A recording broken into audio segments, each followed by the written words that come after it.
মানুষ সবকিছু ভুলে যেতে পারে, সবকিছু, ঝগড়া, রাগারাগি, অভিমান, কষ্ট, খুনসুটি, সবকিছু।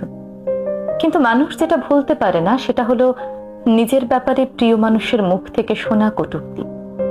মানুষের বুকের ভেতরে একটা অদৃশ্য টেপ রেকর্ডারের মতো সেটা বাজতেই থাকে, বুকের ভেতরে আটকে থাকে সে অপমান, গলার মধ্যে মাছের কাঁটার মতো বিঁধে থাকে সে অপমান, সেই কটূক্তি। না গেলা যায়, না ফেলা যায়।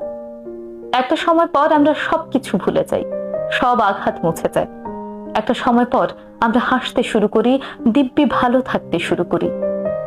কিন্তু কোনো এক ঘুম না আসা রাতে অদৃশ্য সেই স্বপ্নের কাছে আমরা পায়চারি করতে করতে পৌঁছে যাই, যেখানে রয়েছে সেই কটূক্তিগুলো।